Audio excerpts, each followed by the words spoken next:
On associe volontiers Belleval à un quartier ultra-moderne construit sur des friches industrielles.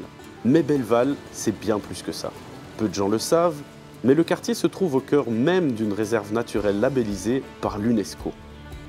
Construit autour de son héritage industriel, Belleval est un projet de revitalisation qui applique les principes de développement durable. Dès l'origine, la mission d'Agora correspondait aux défis de notre époque: concilier impératifs économiques et écologiques, faire éclore un lieu culturellement et socialement vivant et mettre l'humain et la mixité au centre de la réflexion. Il en résulte un lieu de vie au sein duquel densité urbaine et surface publique laissent la part belle aux surfaces vertes. Entre passé industriel et futur décarboné, nous allons rencontrer Gaël Tavernier, General Manager du syndicat ProSud et responsable de la Minette UNESCO Biosphère, pour en apprendre plus sur cette réserve et la façon dont Belleval s'y intègre. Bonjour Gaël. Salut Julien. Très heureux de te voir. Merci. Très heureux aussi de parler biodiversité, qui plus est ici dans ce cadre quand même fantastique de Belleval. Est-ce que tu pourrais nous parler un tout petit peu plus de ce label justement, Minette UNESCO Biosphère? Tout d'abord un peu pour te parler du contexte. Le programme Man and Biosphere de l'UNESCO est un programme intergouvernemental, interdisciplinaire, qui travaille sur les liens entre l'homme et la nature. C'est la promotion pour les territoires d'un développement économique harmonieux et dans le développement durable. Et si j'ai bien compris, nous nous situons précisément dans une de ces réserves. Tout à fait, nous sommes au cœur de la Minette UNESCO Biosphère. Alors ce que je te propose, c'est que nous la découvrions ensemble en marchant. Avec grand plaisir.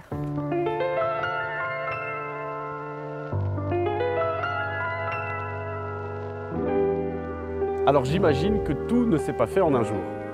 Non, l'aventure a commencé en 2016 lors de la réunion mondiale des réserves de biosphère à Lima. Madame Simone Beck, qui est la présidente de la commission luxembourgeoise pour la coopération avec l'UNESCO, s'est dit mais pourquoi pas une réserve de biosphère au Luxembourg? Alors elle s'est entourée d'experts, d'historiens, d'architectes, de personnes de l'industrie du tourisme. Ils ont commencé des groupes de travail et ensuite ils ont approché ProSud en 2019 pour porter le dossier de candidature.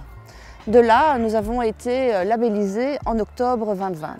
Incroyable quand même, quand on connaît le passé du site. Justement, c'est ça qui a intéressé l'UNESCO, c'est-à-dire que notre région, notre petit territoire de 200 km² est riche déjà en habitants, une population de 180 000 habitants, multiculturelle et en plus avec des paysages à protéger très jeunes. Comme tu le sais, l'industrie s'est arrêtée dans les années 90 et là, les paysages maintenant sont tout jeunes, 40 ans, mais avec une reprise de la nature et des espèces à protéger assez incroyables. Un territoire vraiment à découvrir. Est-ce que ça te dit qu'on continue cette conversation à Belleval? Allons-y. Eh ben c'est parti.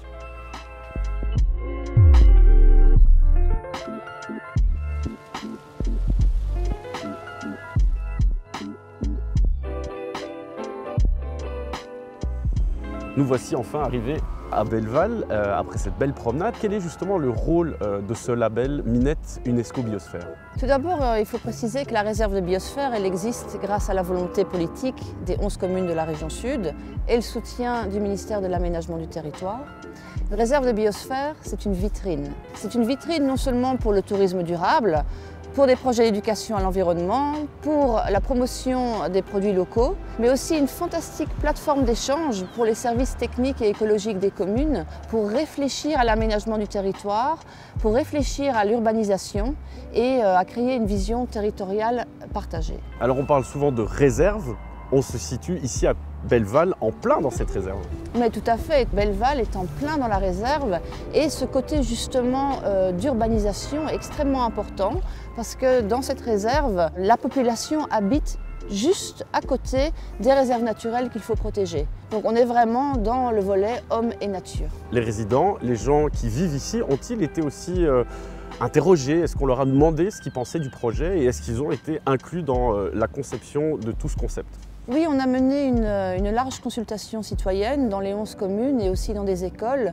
Et il en résulte que les citoyens, ils désirent une régénération urbaine de qualité, une ville de qualité. On parle beaucoup de la ville des 15 minutes où tout est à côté, mais aussi une nature à proximité. Surtout les jeunes, ils ont soulevé le fait d'avoir la nature en ville, mais aussi ils sont préoccupés car ils grandissent dans des chantiers et ils ne voient pas nécessairement quel est l'aboutissement de tous ces travaux. travaux. En tout cas, ça force l'admiration.